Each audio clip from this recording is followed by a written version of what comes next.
A few years ago, I did an honest look at Ozpin and briefly mentioned Oscar in that video since at the time his own development and characterization was indistinguishable from the immortal wizard about to turn him into a flesh suit. But it's been 4 years since Oscar's introduction, which is the same amount of time between the start of the series and the start of my honest looks. In other words, it's time to examine Oscar as his own entity, outside of being the host of Ozpin's Spirit. There are plenty of RWBY characters more annoying, more pointless, more undercooked, and actively detrimental to the show's overall integrity. But none of the other characters have such blatant holes where their characterization should be. Because of that, Oscar could turn into the most badass character in the history of the medium from this point forward, and he would still be one of the worst conceived characters in RWBY. But why? Or rather, how? What is missing from his character and what possessed the writers to make those creative decisions? While I can't think of an adequate answer to that second part, I can answer the first part by simply going back to where my channel started.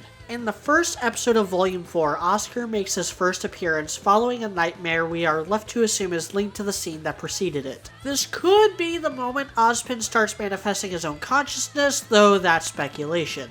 It is, however, stated that it takes Ozpin a significant amount of time to manifest, but he was unusually fast with Oscar for some reason. The only thing we learn about Oscar himself is that he works on a farm doing farm things. His first line of dialogue is in episode 4, which is when we find out that Ozpin is inside his head. Other than Oscar sensing the foreign presence and the aforementioned possession, we don't learn anything about him. And then comes his third appearance, which is in episode 7. Here he has an argument with whether or not Ozpin is real. For some reason, Ozpin thinks stating a fact that's in one of Oscar's books is a valid argument. In a rare bit of realistic plot writing, Oscar is left unconvinced and questions his own sanity, and then he doesn't. By his next appearance in episode 10, he has not only accepted Ozpin as real and accepted his role as Ozpin's host, but he also heads to Haven Academy under Ozpin's orders for reasons that are never explained. This is what I mean when I said he has gaping holes in his character. If you're going to write a character arc that hits the old rejection of the call point, you have to give a reason to answer it. Luke rejected the call until he saw his aunt and uncle's vaporized bodies. Aang rejected the call until he woke up 100 years later and saw firsthand what his refusal caused. Oscar has no such epiphany. Let me play the scenes back to back just to show how abrupt this is. Get out of my head!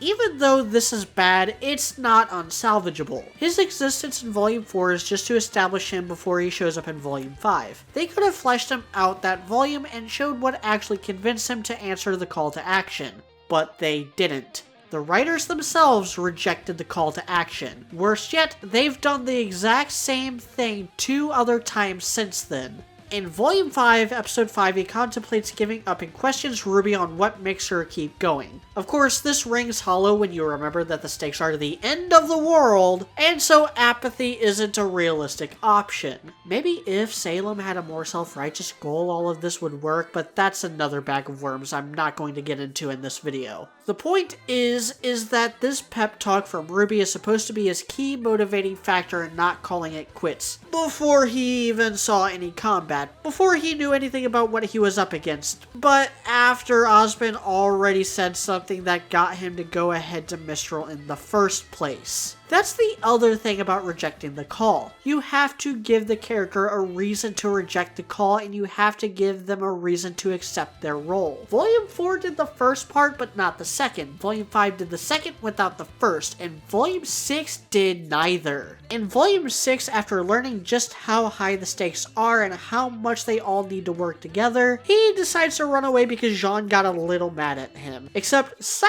He didn't actually run away. He left to go clothes shopping without telling anyone where he was going. Every time they set up a moment for Oscar to have a moment of growth, they either left it on the cutting room floor or had it swept away by Ozpin.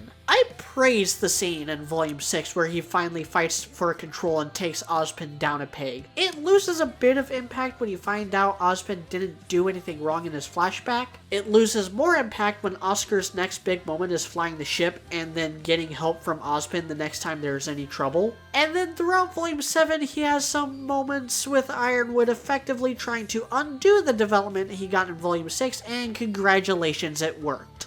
Oscar almost had a character so many times. But in Volume 5, he just sits around the house with everyone else, beats up Lionheart a bit, and then switches to Ozpin. In Volume 6, he fights back control, reaps some punishment for the person inside him, but then sits around, goes clothes shopping, helps fly a ship, and then nothing. And then in Volume 7, while everyone else is going on missions, being all around cool and involved, he's training to get Ozpin back as if he has learned and gained nothing across 4 volumes. Ruby isn't exactly good at conveying information or giving characters satisfying arcs, but at least you can see the attempt. Yang's PTSD arc might be bare bones, but at least it has bones. Ruby's motivation may be thinner than her cape, but at least there is a motivation. Weiss's goal might be a little opaque, but at least she has a goal. Blake is awful, like literally the worst thing about most of these volumes. But at least I can easily make a video detailing the extent of her story presence and why it doesn't work. Oscar doesn't even have enough going on to warrant that. If he was some lackey like Tyrion or minor character like Cardin, I could forgive that. But then he would have to be an important piece in someone else's arc, and I hesitate to call him even that. Even if he was, he's supposed to be a major character. He's the next Ozpin. He's the vessel for the main villain's ex-husband.